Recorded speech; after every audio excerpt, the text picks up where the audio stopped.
One's on. Yay. This one will be a fun one. We'll see.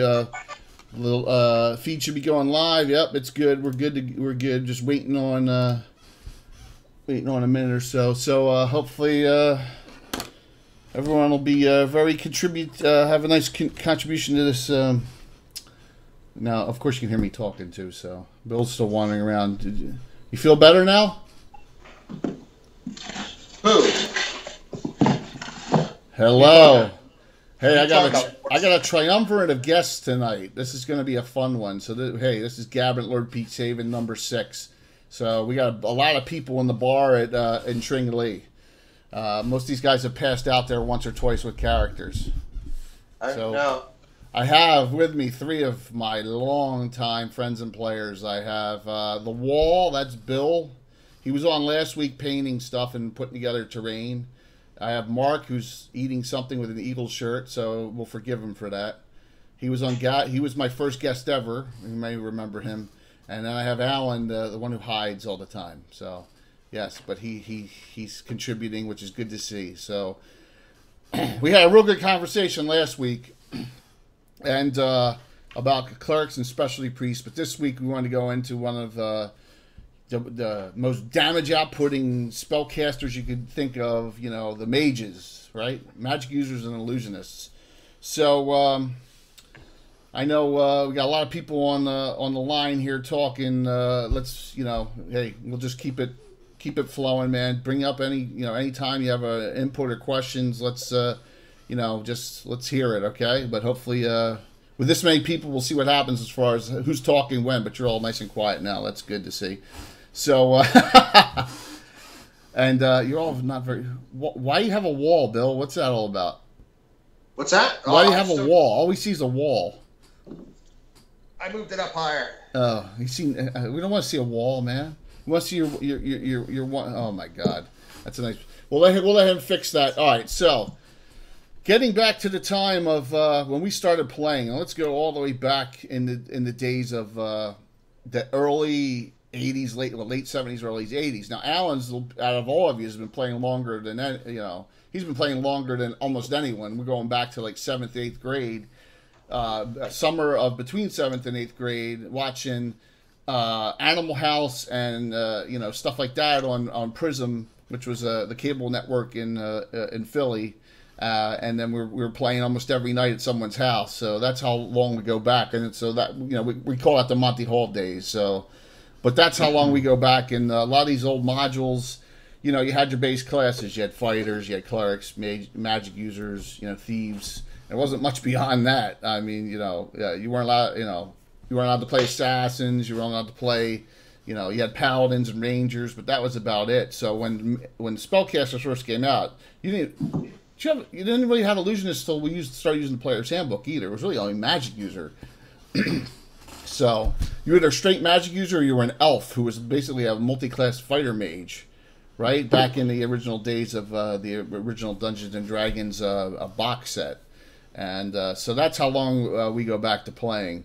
But so I wanted to talk magic user. We start that off. There you go. Fight. You're elf. That's it, man. That's it. That's the second. That's the second incarnation of that. Awesome, man. So the magic user is the primal beginning of our spellcasters. So who do we still have that's a straight magic user that maybe is a dual, but has that straight thing? Now I can think of one. It's one of Alan's. And Mistis, yes. I have Kilgalith. Yep. You have Kilgalith. But you never play him. So. Are you going to talk dual class? Well, you're still straight. Your mage class is a straight class. Okay. You have a bunch of them. Yeah, I got Jetta, Zizix. Yes, but they're all dual class. Straight mage we have barely any. Honestly, I would say from one of our other players that doesn't play as often anymore would be Fensig. Because Fensig was the straight mage. That's a good call, Mark. I completely forgot about the great Fensig. I mean, who could? All right, so quick story time. How can you forget lightning rod?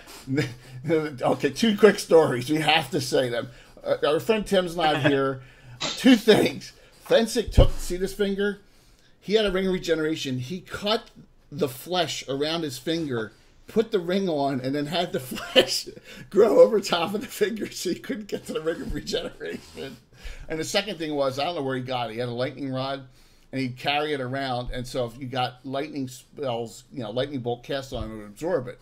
So I'm DMing one time, and I forget who it was, bad guy. I cast a fireball, and he goes, the lightning rod absorbs it. I said, it's a freaking lightning rod. He goes, oh yeah, it absorbs fireballs too. Oh my gosh. What a day. Those were the days back then. So, but Tim's not here to defend himself, so I'll go easy on him. From Magic User, some things we've tried with our group.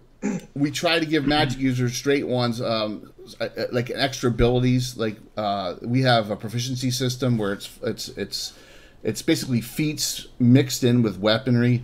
So what we've done is they automatically get a Magic user gets it free at 3rd because you can't. It would make no sense at 1st or 2nd. They get what's called extra spell slot.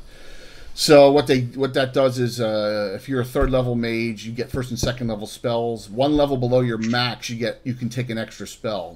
Now if you're like 9th level, and you have 5th level spells, you can take an extra 4th or a 3rd or a 2nd or 1st. It's your choice. So we've tried some things to try and get the straight mage back, but mostly it's a dual class, multi-class option class with us. So we got any input on that? Now, what has happened in Magic User? I'll say this book here, guys. How many spells are in here? 500. Yeah. At least. This is the miscellaneous. This is a miscellaneous Magic User book that we've compiled beyond Unearthed Arcana. So you're looking at spells from Relic and Rituals. They're great books. Spells from what's the one? ES. Eldritch Sorcery. Yeah. Spells from EM. Great book. Eldritch Might 1, Eldritch Might 2, right? Eldritch Excalibur, Seven Sisters books, Player's Option, the Magic of Faerun book, the Great Net spell book. Yeah, yes, and the Great Net spell book. So, and I go through everything and I try to make sure they're balanced. It takes some time. So there's a lot of spells that the Magic User has now. Still, with all the other stuff going on with us, it's still a multi-class, dual-class option class for us. But that's all right. It works for us. Let's talk about the Illusionist a little bit. The Illusionist is the same thing. Now, Illusionist. One thing about Magic users: human, half elves, and elves, but not wild elf, can be Magic users. Illusionists, we're still in 1st and 2nd edition. Humans, gnomes only. That's it. So, another class that is dual or multi-class options, it seems to work with us. We don't have any Illusionist that I would say is straight only Illusionist out there. Now, Alan, I thought Jetta was an Illusionist. Is he a mage? He's a mage, right? Mage. Okay. He's a mage. Mistis, is she Illusionist first, then mage, right? Just first, then mage. Okay, so Alan's got a real powerful character. Her name is Mistis. She started off as an Illusionist, and now she's dual class to mage, and she's surpassed, so she's got a ton of spells.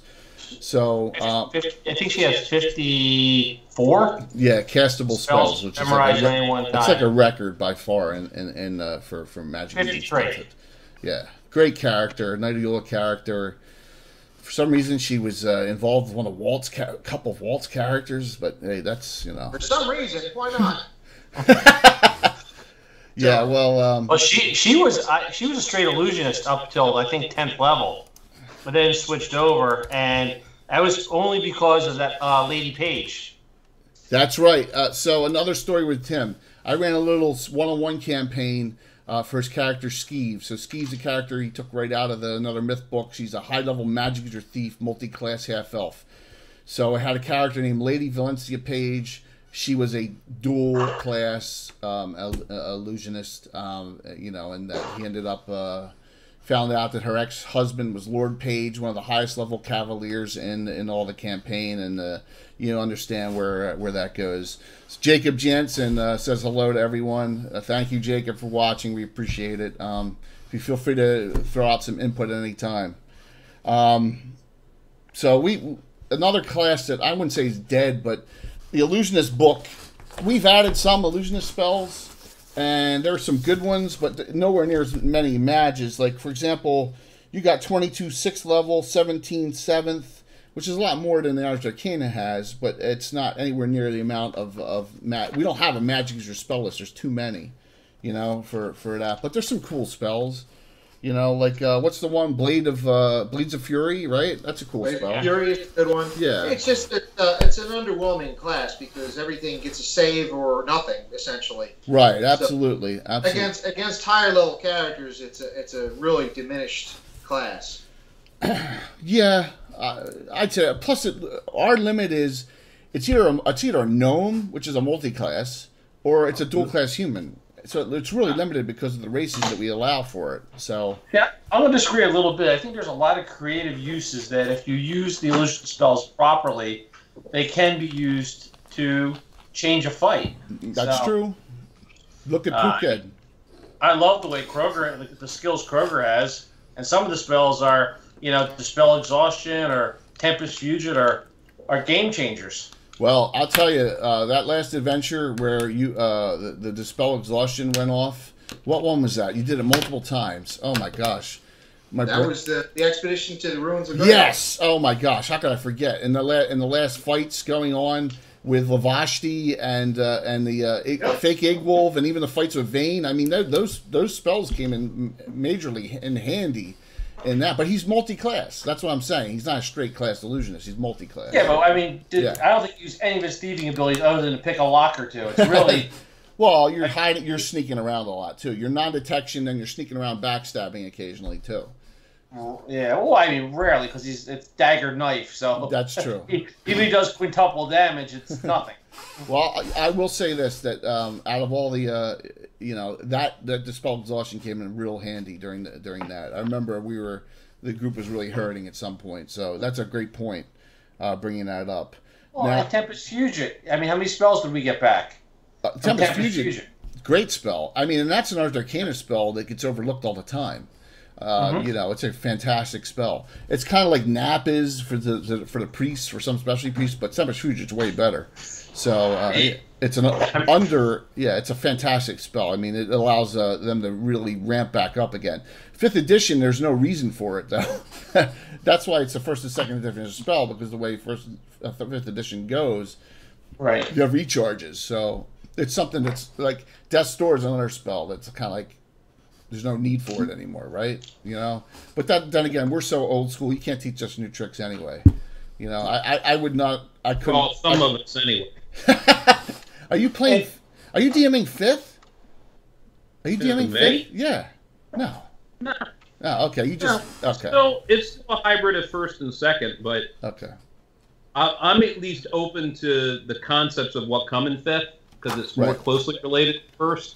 But much better than that 4th edition or that So, but I'll say this: you notice the thing falls all the time. It's my whiteboard, whatever thing. Going back, there's a lot of memories, and I appreciate you bringing back some of them. I would have completely forgotten about or not brought up, like Fensick and and I would have brought up Kroger. I don't know why. I just wasn't thinking about it. I was thinking more of dual class, so that's where I was thinking of Mistis. Think of the topiary on his front yard.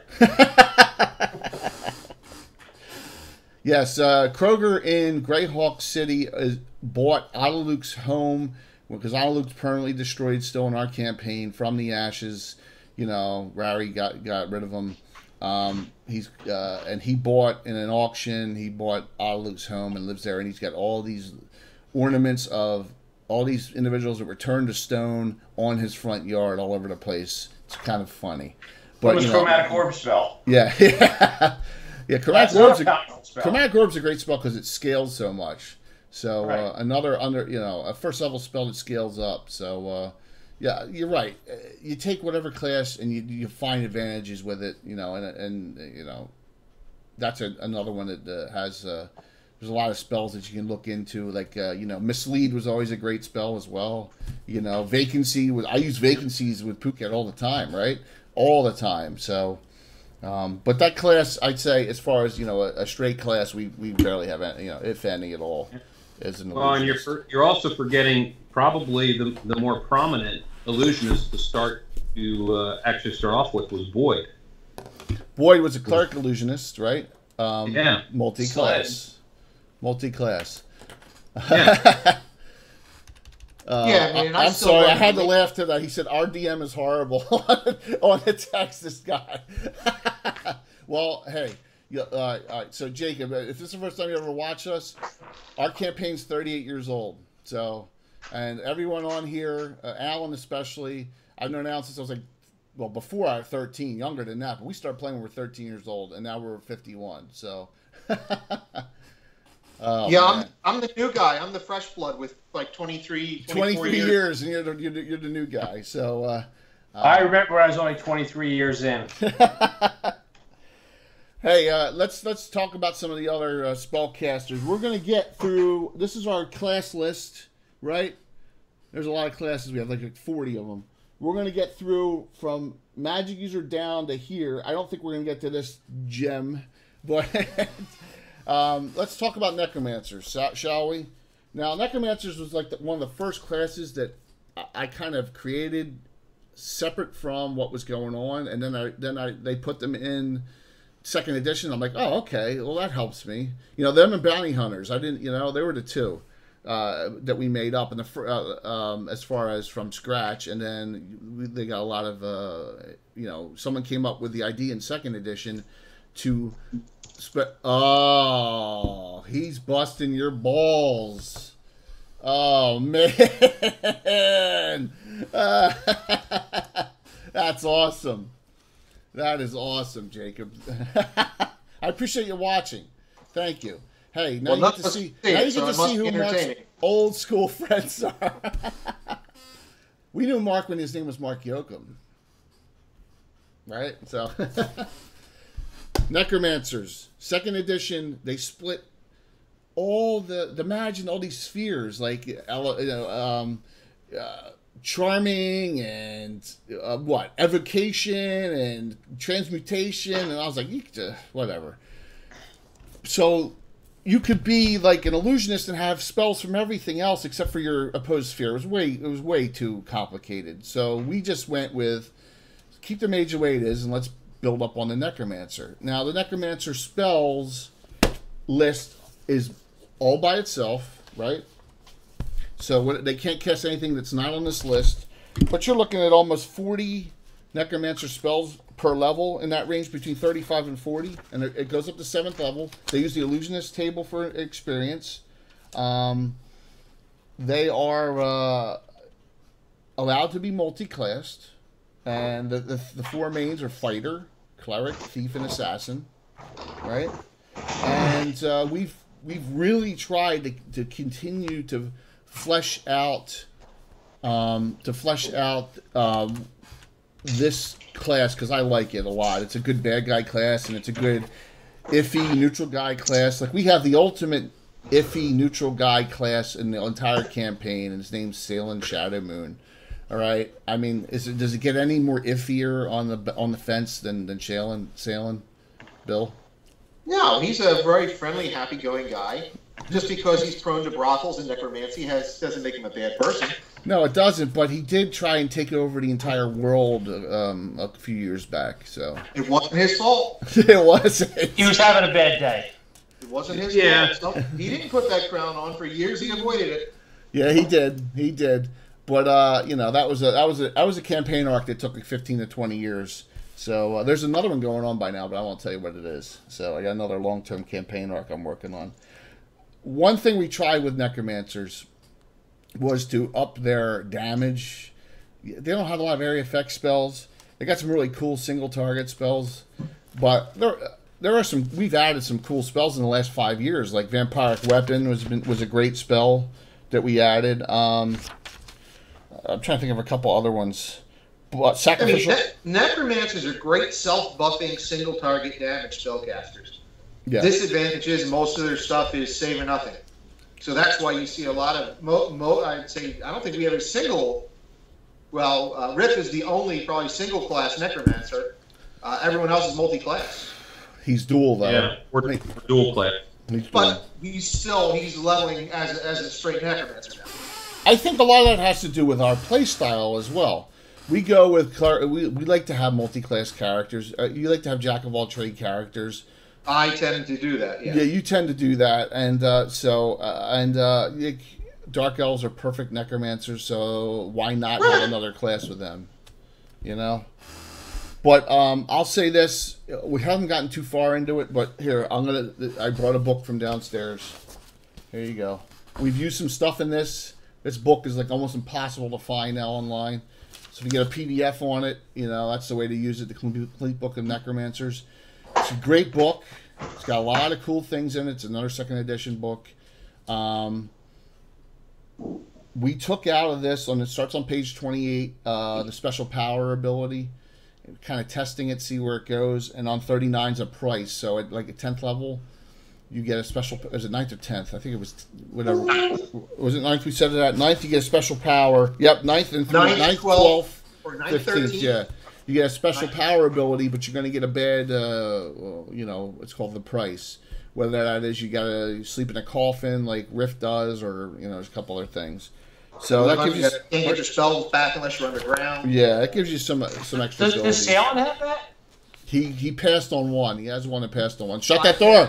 But Salem has what? If he's slighted in the least amount of way, he has to get revenge. Yes. Right. But you had two, and you passed on one, right? Yes. You passed on one. Yeah. So. Chandra has to cut herself every day. That's it. She has to blood herself, right? She has to do a certain amount of damage each day. It does 1 to 2 or 1 to 4 or something. You're a cutter. You have to cut yourself on that. That's right. So, Alan was giving me shit beforehand on this that I had down on my notes Riff and Salem. I didn't have Chandra down. I mean, we could go on that discussion all day long, but I'm just saying, as far as on higher levels, they're higher levels than Chandra is right now. That's all. The point I'm making. Sounds like a 12th. Is he 12th yet? He's 11th or 12th? 12th, yeah, because he got the second necromancer. Yeah, and I think Riff's 9/11. I think Salem's the highest level necromancer in the campaign. Yeah. Brought up from first. I think he's 10, 12. Yeah, so you get incredibly powerful at that point. It's a cool class. I love the class. Unless a straight double specialized fighter tees off against you when you're undefended in the first round of combat when he's hasted.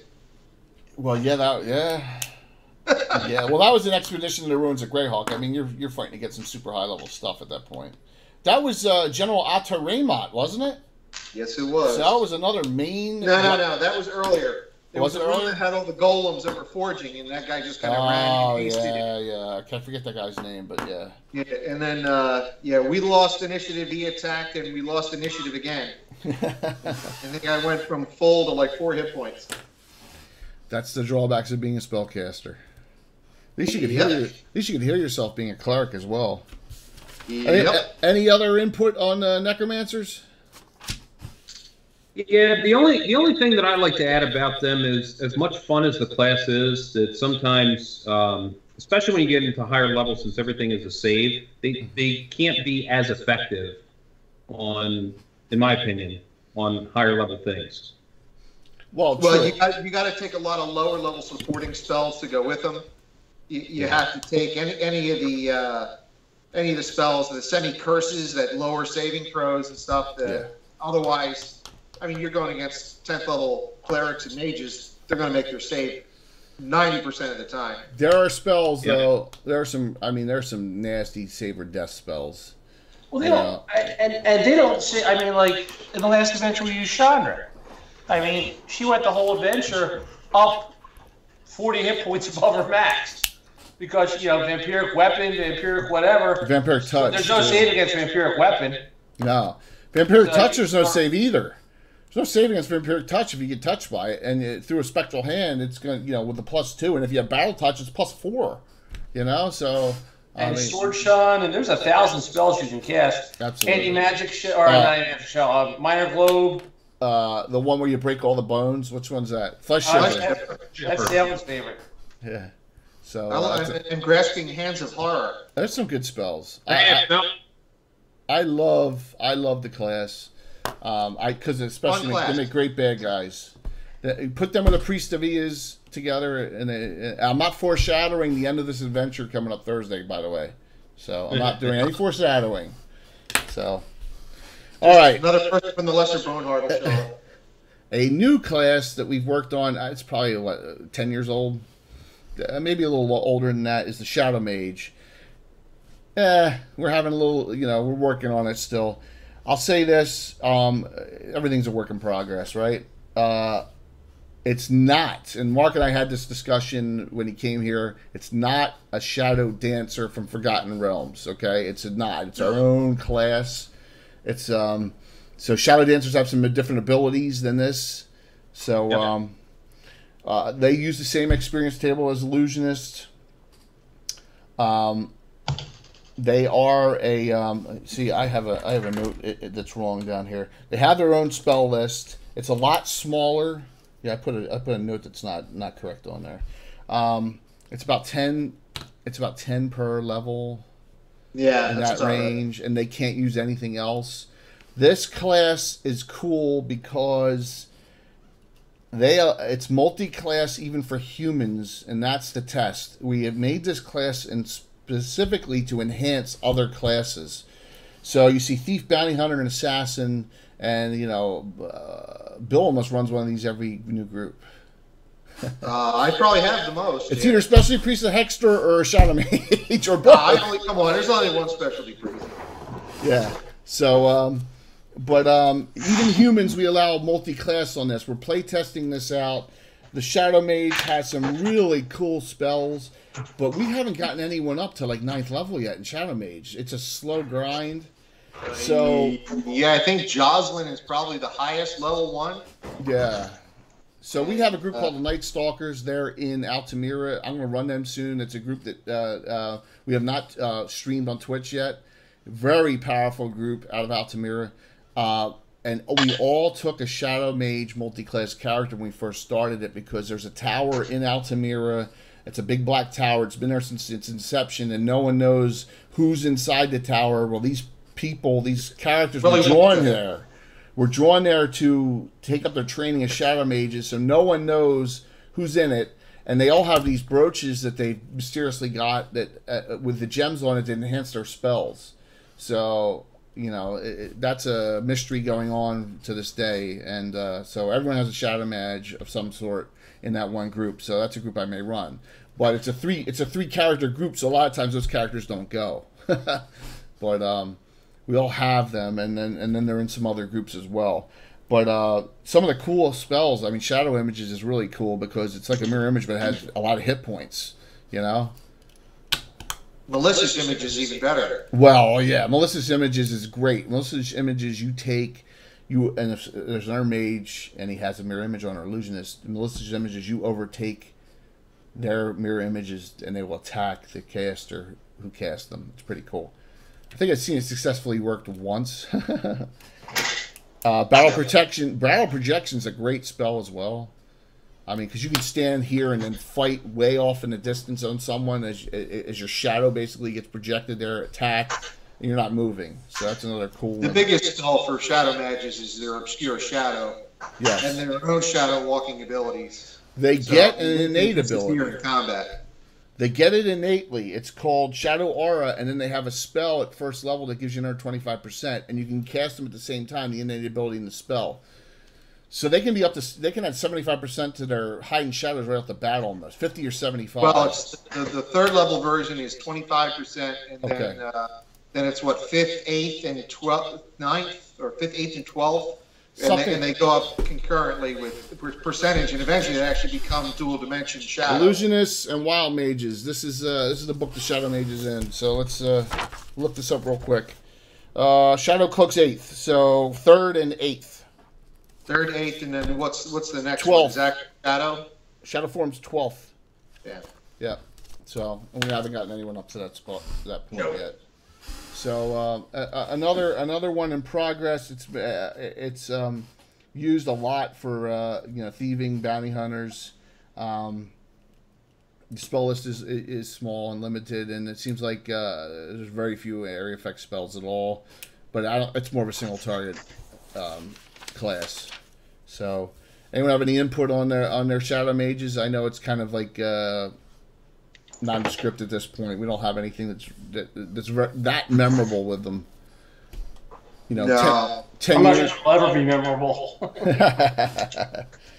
Well, that's okay. You can't win them all on this. I still think it's a cool enhancing class for spellcasting. I have no problem. Yeah.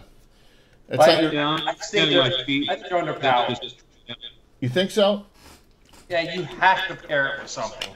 You could not be a straight shadow mage. Well, we did that intentionally from the beginning. The straight Shadow Mage was based on the Shadow Mage class. What was it in the Rogue supplement, where it was a single class, and it was a really pared down thief who got the spell abilities on top of it. Where we altered it to become its own class, to be paired with a rogue type class. Right. Absolutely. And the funny thing is actually in my group, I have a straight shadow mage that's playing because he wanted to do it that way, and I made it more like that actual class. Yes, you did. We talked about it because they got they can jump between shadows and do a whole bunch of things. So that's cool. Exactly. Awesome. Yeah, and he's actually one of the more interesting characters in the entire group. It's not Jacob's character, is it, on here? No. No, this is actually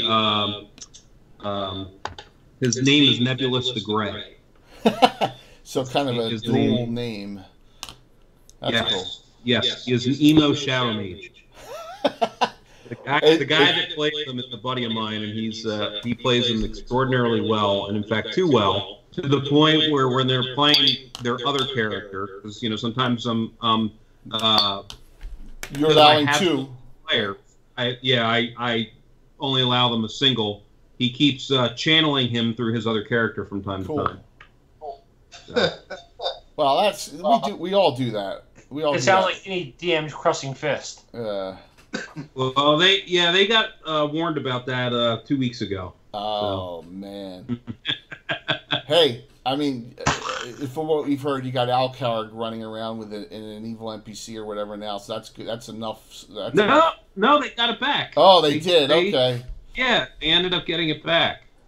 Yeah, crushing fist. Well, that's good to hear. So they're not going around getting getting killed by Alcarg. So. Yep. So all right, well we can get beyond that to some really the meat of the class.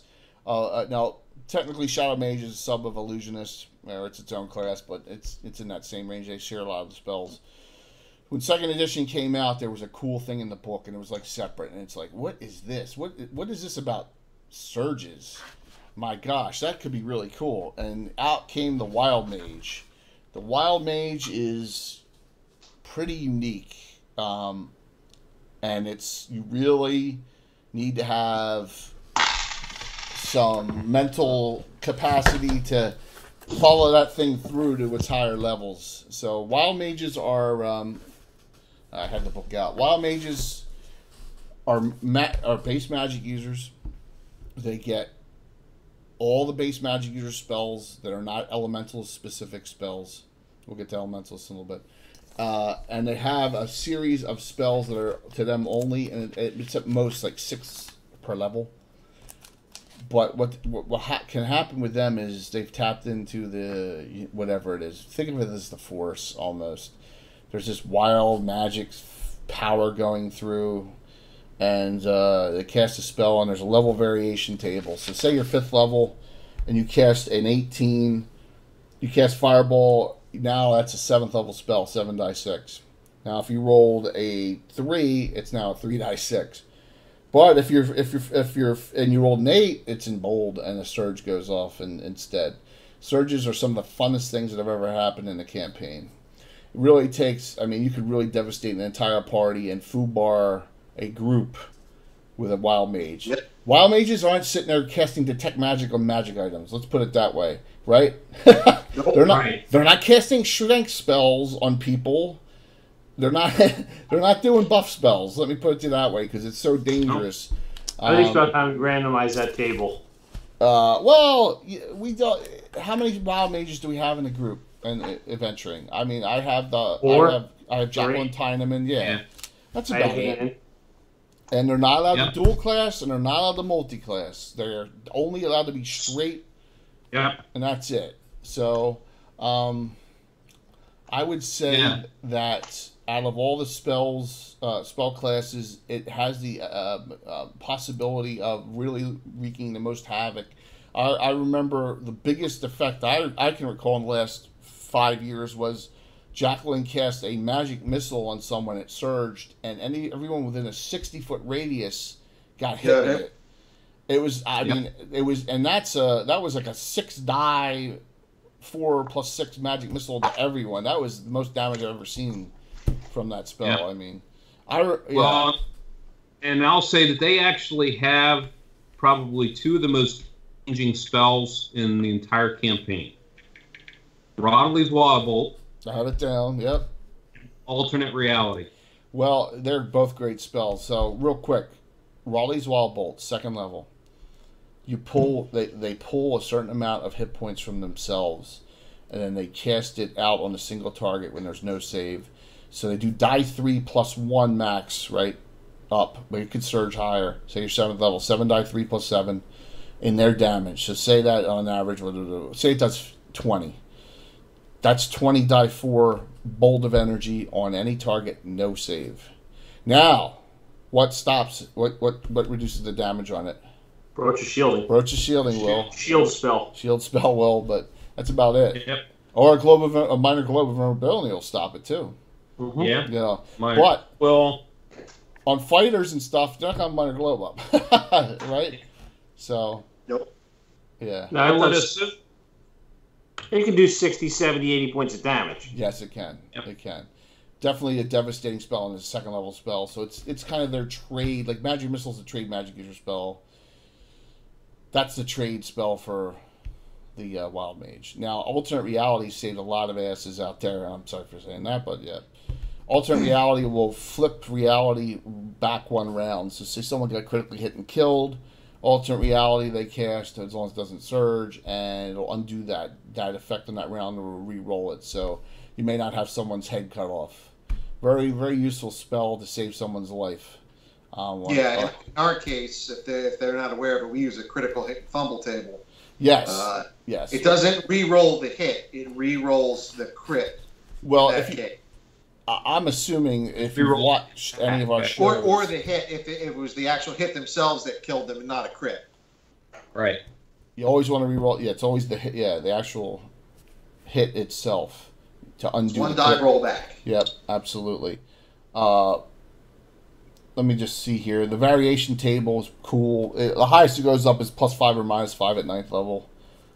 So you can be casting between 14th level and 4th level spells at 9th. A good, for those out there that want to look into it more, there's the Great Net Librum of Wild Magic that's out there, and there's a lot of the spells we've pulled come from that. And so, I know that's out there and that's available for people to find the information on. But the class is right in the 2nd player's handbook. We've made some changes to it. Not too many in that, but you're right. What's that, Matt? So who has the highest level Wild Mage in the campaign? My NPC Jacqueline Tyneman in the Legion. She's 12th. Well, okay. She's working with. Experience. She's working with 2 of Alan's characters, and she wants to go back to Free Undy as well with Mishner, and we'll get to the Elementalist in a second. But yeah, that's what her goal is as well, to become the Wild Mage for the court. So, even though she's in it, good, but that character has a pop to it. So, Wild Mages, any other input on them? No, there's not a whole lot of them in the campaign. So, like I said, you really need to have a good constitution mentally to want to play them, because it started off slow, but they're a good character to have in a pinch, man. You know, they're a lot of fun. They get fireball, they get lightning bolt, they just don't get elemental spells that are specific to elementalists. So they get all the base damaging spells, Cone of Cold, Ice Storm, they get all those. So, Legolas Weird Fireball. That's we forgot about that. That's a great spell too. You can't, it's like a fireball, but you roll die 20, and there's all different sorts of effects, including. And you forgot the spell. It drives Bill nuts. Oh, my Python's Hot Streak. Python's Hot Streak. How could you forget that one? Python's Hot Streak is like a 4th or 5th level spell. I got it right here. Fifth. You cast it on a character, and say you want to cast it on a high level fighter. They hit, and they needed say they needed a 10 to hit, and they rolled an 18. Next roll, they had 8 to the hit roll, and it stacks, and they get on this hot streak. And the only way they're going to miss is by a fumble, or when the rounds elapse. But there's a bad net effect at the end of it. 5% chance per attack, I believe. So when the spell ends, yep. Yeah, they come off of the hot streak with a crashing fashion. Excuse me, throat issue here. I'm good. Yeah, well, thanks for Alan for those. Yeah, they're 2 great spells. Legolas Weird Wild Ball and Python's Hot Streak. And guess what? Neither of those are in the player's handbook. They're great net spellbook spells. So, I can throw one more on here. One more is Nahal's Reckless and Dwemer. Nahal's Reckless Dwemer's first level. Hey, Walt, good to see you on there. Yep, Darwin is yours. Good to see you. We're on Wild Mages now. So, it's Nail's Reckless Domer, they can copy any spell and they roll on a search table immediately. It's a 1st level spell, but they can copy any spell they have. So, it's another cool effect spell. That's the last ditch. Yeah, you can keep that as your last spell you have. Your last 1st level spell. Yep, absolutely. I don't Jacqueline doesn't take it, because she doesn't want to be that reckless. Casting surges is not a good thing. But if you're the last one left in the party and you still got 5 or 6 bad guys out there. Absolutely. Well, that's true. That's true. And then I remember the one effect we had, I forget where it was, but we had one that did all the healing. It healed everyone, and there was a bunch of undead, and they all popped like blood sausages. You remember that, Mark? That was a wild ball. Yeah. That was a wild ball. Yes, that wasn't a surge. Yep. That was a wild ball. Yeah, it was a wild ball, and it did positive energy. Yeah, absolutely. That was a fun one. That was a fun one. You get some of those that you remember from the past. Look at this, man. See, 45 minutes almost gone, guys. See, time flies when you're having fun. Oh, see some of the pictures I have. Some mages a couple mages that you may not think about in the campaign. One of them is one of Tim's favorite bad guys was Emrakul the Chaotic, right out of the Dungeon Master's Guide. Correct that picture? Yeah. Now I have a module made by Goodman Games called Emrakul Was Framed, so we'll see what that is. But it's like 3rd or 4th level. Seriously, I do. What level is it? 3rd or 4th. I'm like, how can it be 3rd or 4th level? I'll show it to you Thursday. And then who's the middle picture? Alan? Anyone? I'm going to say that is the Greyhawk Circle of Aid. What's her name? No, it's not Gelardi. No. Is that one of the slavers? The what's the red, the black, the green? The red? It's not. It's not. Marquez is an elf. It's Bill. It's your favorite person in Harvey. Who's that? Judge Alita? Yes, it is. That's Alita. It's Alita Norbalos. And she's a mage. She's a straight mage, as far as you know. So Eric's got to kill her.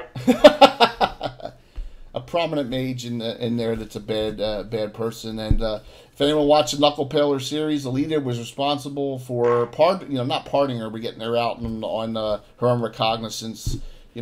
She always does that kind of stuff. She's a thorn in the side to everyone. All right, one of the coolest I think that we've developed beyond that's the Elementalist. So let me, of course I had it over here. I'm probably going to knock everything freaking down. All right. So this is a nice thick book. The Elementalists have. We started. Now this is a second edition idea. What I didn't like about second edition, I think a lot of you guys agree with me. So you're a fire elementalist, right? Oh, but you can cast every other spell except for water elementalists. I was like, that doesn't make sense. Why would you? If you're a fire elementalist, why could you cast air spells and earth spells? It didn't make any sense to me, you know. So we took it one step further and created classes independent of it being spherical, so that they're just on their own, and you can't multi-class them, you can't dual-class them. If you're an elementalist, that's all you are. Consider them the combat mage of our campaign. You know, they're the ones that are going out there and blasting the hell out of everyone with multiple fireballs, multiple, you know. I don't. Wall, keep it up. I don't know which spell you're talking about. So, they have been developed to the point where, and if I go on here, I have a running total on the upper right hand corner if you ever noticed. So the base for fire has 92 spells. Now this is up to 9th level, so that's about 10 per. Water 88, air 92, earth 88. So they're all real close. There's about 10 unique spells per level. Now elementalists can cast those or any generic mage spell that is not on another elementalist list. Magic missile. Think of something. Detect magic. Whole person. Exactly. Or polymorph. Other. Okay. And pretty much any of the non-damaging spells. Right. Mostly. Now they can't. Now the one spell. What's the one spell that's an exception? So. Oop, something popped up there. All right. No, Mark, you are. Yeah, Mark's chopping in and out. I think everything's pretty good on our end. Remember, this is the first time I had a triple Skype, and where I'm popping in I'm embedding them into XSplit all at the same time. Normally it's only one, but we did it a little differently and it worked. But I may be choppy to some of you guys. Sorry about that. So, I lost my train of thought there. You're talking about one spell. One spell. What's the spell? There's one. One spell that's a general mage spell. They can't use elementalists.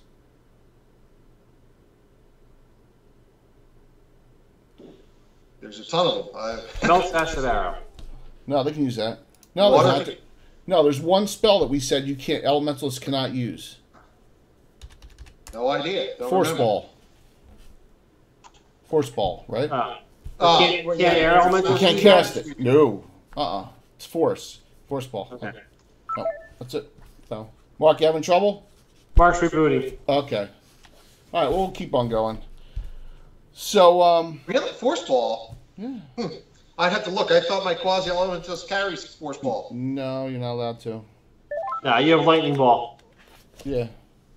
Force ball is banned from elementalists. So, yep. Until I create my force elementalist. Yeah, well, there's not enough spells. I've tried. Magic missile will be a force spell. I've tried. There's not enough. A force mage would be a cool thing. Big B spans or whatever. It's just not enough spells. And we'd be in the same problem as it's a shadow mage. We'd have a limited spell list.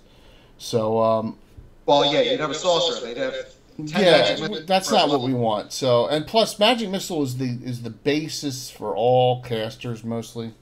You know, so we're going to keep that. How's it going now, Mark? Better or worse or same? Yeah, it's a lot better. Okay. Some things about the elementalist. So, say you're a fire elementalist. You get +2 on your saves versus fire spells, and -2 on your saves versus water. Now, I created 2 other elementalists that are like on the fringe, kind of. But one's a quasi-elementalist, and that's lightning and radiance and magnetism together. And Alan's got a real great one named Mishner. They are -1 against saves from all the other elementalists. So if someone casts Fireball on them or someone casts Cone of Cold on them, they're saved -1. And then there's Para, which is all the weird stuff. Salt, lava, dust, Death, Fog, all sorts of stuff. So that's Air Elementalist. What am I saying? See, Ash. You got me all messed up. So you get Ash spells. Ash, yeah, Ash is another one. Yeah, a lot of sodiums. Sodium salt, slime. Sometimes all that is it's a Power Elementalist. So I think there's only 2 in the campaign. I have an NPC, and who's got the other one? Did Tim have the other one? Tim. Tim created the class. Tim created the class and gave me a list of spells to work with, and they were cool. And then we worked our way up from that. So we have 6 different elementalists, and they got to be single class, and they actually get +1 extra hit point per level. It's one of their advantages. They have 2 to 5 hit points. Plus they also have extra spell. Yeah, they get an extra first, and they have a con bonus. So, and they also have the ability to cast 1 4 levels higher, one spell. One spell, 1 4 levels higher. They also tend to be able to get elementalists can get summon elementals a lot earlier too. Get them and control them. They seem to have them, a lot of like Grus and stuff they can summon. They can summon Quasi can summon Zagas, Zagis, that kind of stuff. Yeah, and they get lesser elementals. Yeah, absolutely. So it's another class that I really I think is cool, and it just fits into our campaign real well. We have adventure group called the Legion.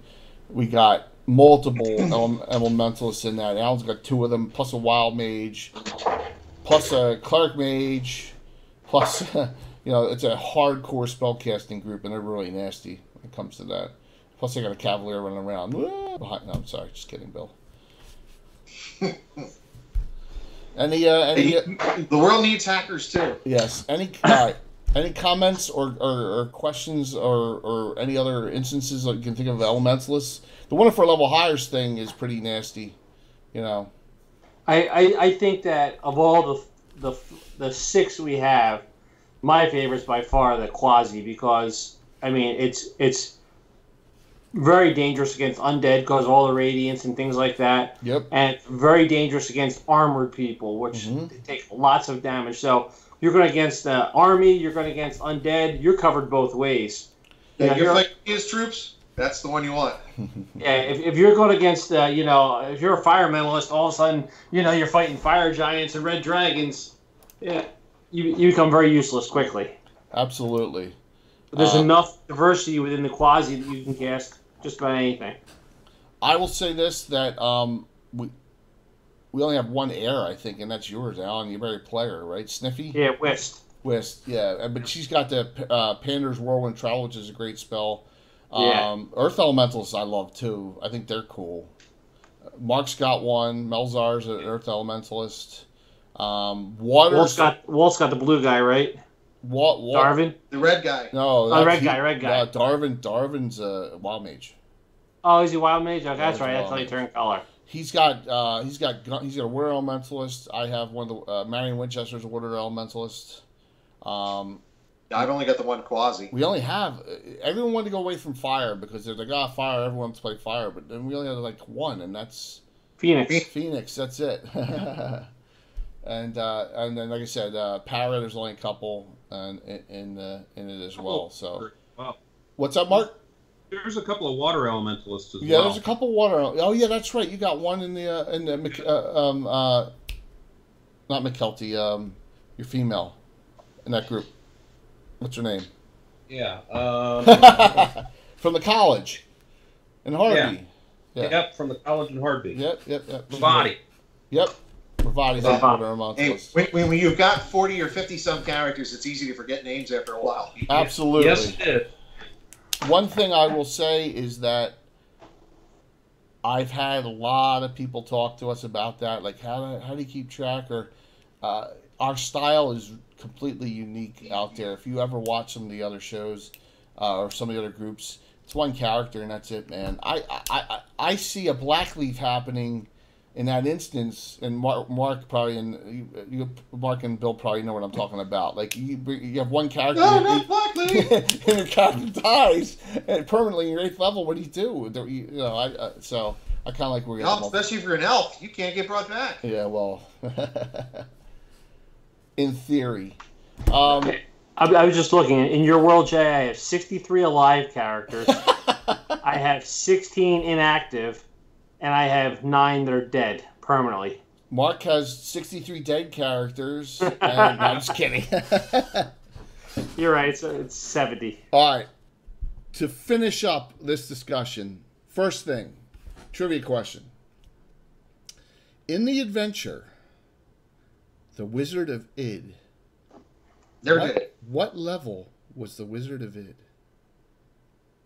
3rd. 30th, if I remember correctly. Bing, bing, bing, bing, bing. Good job, Mark. 30th level mage. Yep. Good job. That was not my adventure run. That was Tim's, but yes, he was a 30th level mage. But he was insane, so he randomly cast spells for the most part. Yes. Very good. That's good. It's more powerful than Bill Laughlin. Bill Laughlin's a straight mage. For him, Bill, if you're listening, I am me. I get a wish. I don't think he's listening. All right, so last topic of discussion, I don't even think it's on your notes. The Greyhawk Mage, right? A new test going on like last 5 years. It's not an official class on the list here. I'll see the Incantatrix. We're going to put that down the specialty thing. We'll talk about that next week, okay? With the specialty, with the Maesters and the Barbarians and the Monks and stuff. We'll pull that into that. Because no one really cares, right? So, the Greyhawk Mage is a cool idea. I think, Alan, you came up with it? Yeah, I started tooling around the idea. God, I'm drawing a blank on her name. Like I said, too many characters. With Your elf. Casilla. Casilla, yep. Yeah, I started out saying, you know what? She's a fighter mage. Let's do something different. Not take fireball, lightning bolt, magic missile. I love the idea. I just wish I'm trying to flesh it out with more spells from other places. But here's the basic idea. The Greyhawk Mage is taking from the Circle and from other great renowned spellcasters. It's a named spell in the campaign. Now I know with fifth edition it's all Forgotten Realms based, but somehow Mordenkainen and Tensor spells I still never got that right. How all the Greyhawk Mage spells are over in Forgotten Realms, but so.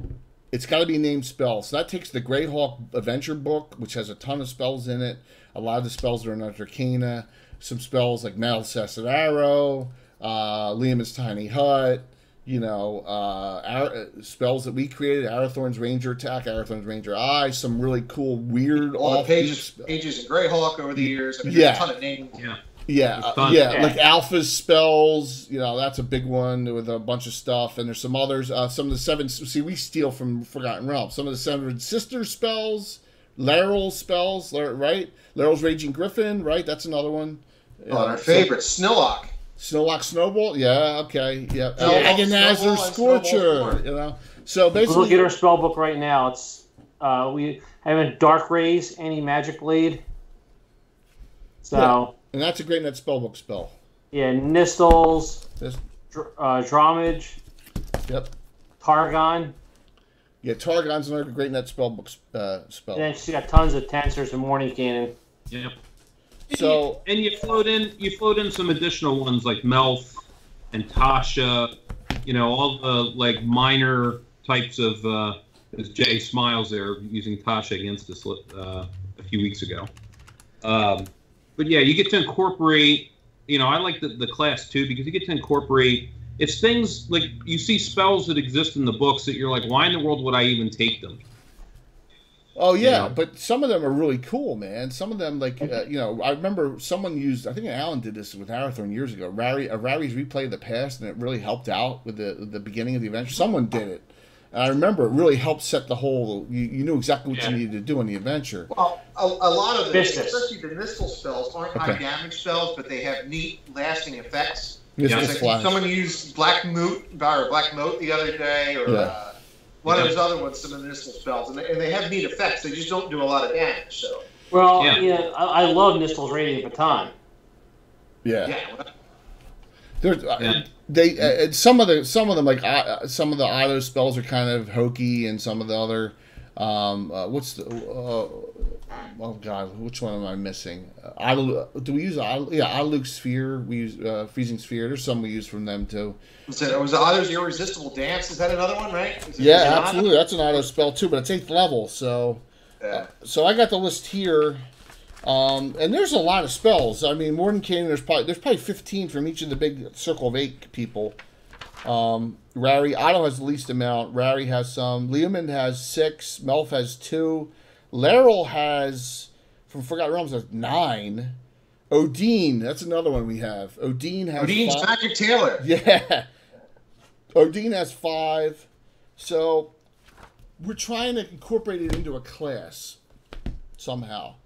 And it really is just, it's a supplemental idea. It's really not evolved into a class yet, and we're working on that. Alan was talking to me, maybe we allow them to cast a spell at 1 to 4 levels higher or something. Figure something out that we can. Well, there is a Greyhawk Mage in one of the supplemental stuff for 2nd edition that they don't get to cast more spells, but they get to memorize more spells. So they could memorize, depending on level, 1 or 2 extra spells at first, but they can only still, if their max spell was 6, they could still only cast 4. But in case you needed that knock, you needed that dispel magic, you needed that whatever, it was memorized and you could utilize it. Huh. I kind of like the idea more, I don't know, of a recast maybe. My original draft to you, Jay, and I'm still they have armor and stuff like that too. Was like they were more of a battle match, like an elementalist. You couldn't dual class them; they'd be a single class, but they would be able to they'd be an apprentice of one of the circle. So you get special benefits on if you were, whoever spell Nistel or whatever. I mean, we have to figure out who's still around. Yeah, I don't know, man. I kind of the direction it's gone is cool, but I don't know if we want to go there. Where I know they have different armor at different levels and stuff like that, but then they really aren't a mage like the Circle of 8 mages that they're casting the spells from. You know what I mean? So that's not true. I mean, you look at some of the other mages, like our fighter mages, and all the Circle of 8 are just wizards who sit around and do nothing. Oh no, that's true. Tensor, look at all the Tensor spells, the fighting spells. He's still a straight mage though. But who's the guy who's the fighter mage or whatever? Isn't one of them the elf guy? Melf. No. He's no. The new circle. The elf that has. They're all straight mages. They're all straight mages still. Are they? Yeah. You're talking about Theo Dane Arias and the one who's screwing around with the Greyhawk Dragon. And then Alamazar the Wise, he's more of an elementalist actually. Well, he is an elementalist, but he has all elemental abilities. Right. So, and then the other one was Warren Stark. Yeah.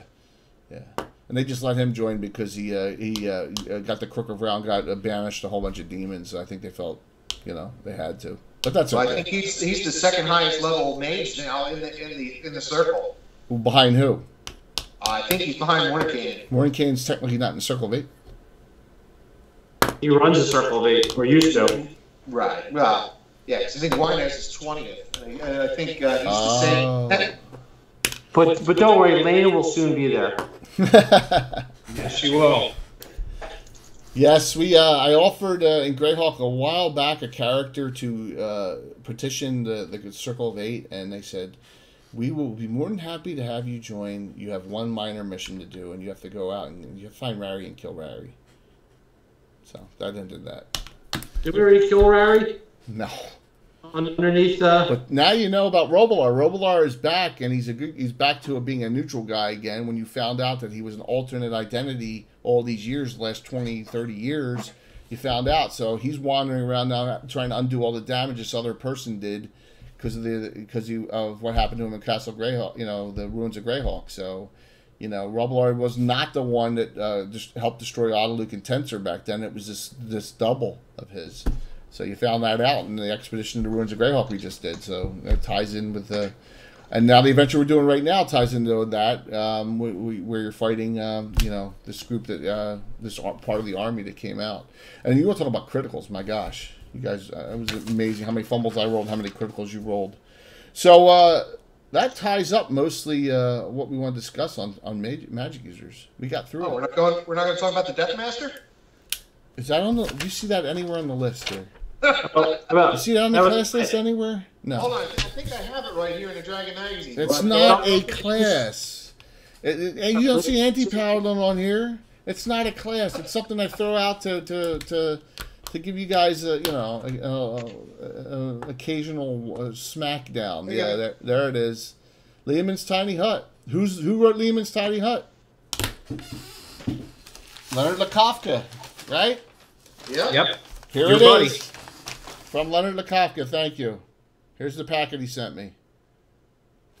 So I got all the stuff on Realm Mord in here. I'll show you guys Thursday. Leonard sent me a bunch of his homegrown work stuff he did 30, 40 years ago. Topography maps, elevation maps, population maps of that area. So I'll share it with you all. Well, now we're going to have to incorporate the Death Master since he wrote it. We use the Death Master. Whose phone's that? All right. So next week. Not mine. Who's being Not punished? mine. That's down. I'm down in the basement. It's the upstairs phone. It rings through there. Oh, someone's going to get punished. So next week we're going to talk. Whoever wants to participate again, I really appreciate all three of you hopping in here and Wall hopping in online. That's fantastic. You know, I want to talk about the remainder. I want to talk about, the Maester. It's a cool class, and some of the other stuff that we have down at the bottom.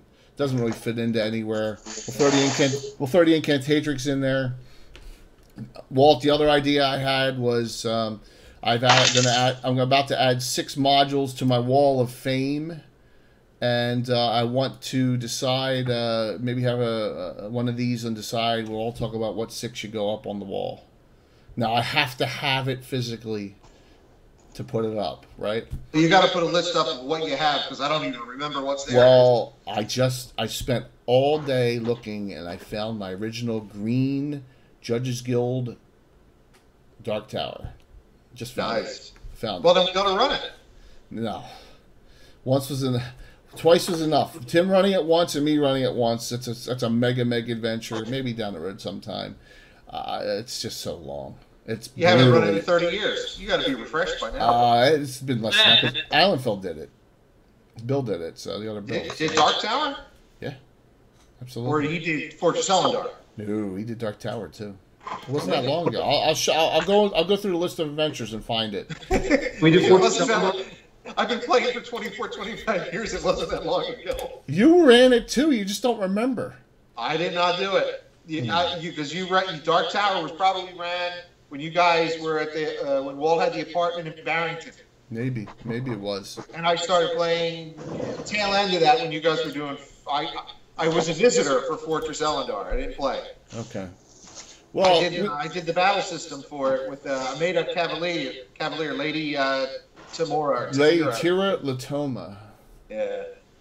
So, well, I appreciate you guys hopping on there and onto this. You just wanted to go over. This is one of the ones that there's a lot of input that we need to discuss and figure out maybe where we want to go. Greyhawk Mages. Now everyone knows in the group. Let's figure out a way to flesh it out a little bit. And I'd love to build a Force Mage class down the road. Sometimes there's just not enough spells, man. There's just not. I'm not forcing it. I don't. Ironies. Yeah, I don't want to push something that we just don't have the spell list for. So. Anyone else have any final thoughts? Look at that, man. It was a full hour. How time flies. Most viewers we've ever had on one of these shows as well. So it's gone well. Anything from anyone? Any other thoughts? You guys don't need to hang up. I will end it. So any last things you want to bring up about spellcasters or anything else going on in the campaign? And Thursday night we continue. We finish up the adventure we're running now. Confrontation in the Cairn Hills. Unfortunately, Mark will not be there, but I'd expect a little bit more difficult of a run through than you guys tore through last week, right? A little bit more. It'll be a little more difficult at the end, I think. Well, melee heavy. We're good with that. Yeah. Next week's challenge. Yeah, absolutely. But much better since we got rid of Mark's 2 old characters. Other than that, the schedule's on the events right on the site. We'll do another Gabbin next Sunday. Thanks, Al. Don't worry, Mark. I'll Mark's still on? for you. Yeah, everyone's still on. Walt's still on. So everyone's still on. But yeah, glad to get rid of him. There's only one true drow in this group. we'll do the Gabbin next week. I don't think we ever got the thieves. We may throw thieves in there too. The thief and all their subclasses. And then the week after that, we'll see where we go with that. But I'm going to do a refresher the Wednesday before the finale for David Gradovis's wedding coming up as well, because no one's going to remember anything.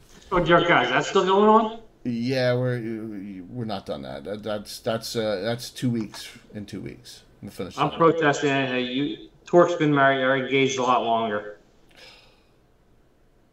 Formal protest. Give Mark a break, man. He's an elf. It doesn't matter. Give Mark a break, man. David Gradovis has been, this is like, and besides, the adventure's named events before David Gradovis' wedding. I'm not doing the wedding. I'm doing the events before the wedding, right? Maybe we can kill him off before he gets to his wedding. You get to find out what happened to Randall White now, and right, and you get to decide what to do with all the what do you call it? People, there's Foltus people there as well. Look at that. Walt actually thanked Alan for participating as well online. Isn't that? So there you go. All right, guys. Thanks a lot. This has been another episode from Gabbin at Lord Peakshaven, the coolest bar in all of Greyhawk World, and Flanace and Tring Lee. If you ever want to drink you need to drink 3 Lord Peak specials to make it on their wall of fame, and I don't think we had any characters ever do that. They always passed out before that, but that's incorrect.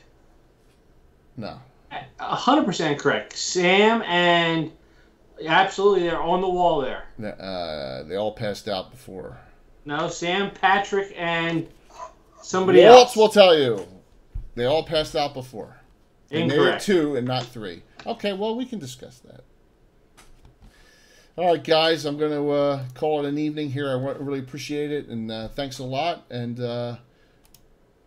talk to you soon, and good gaming. See you all Thursday.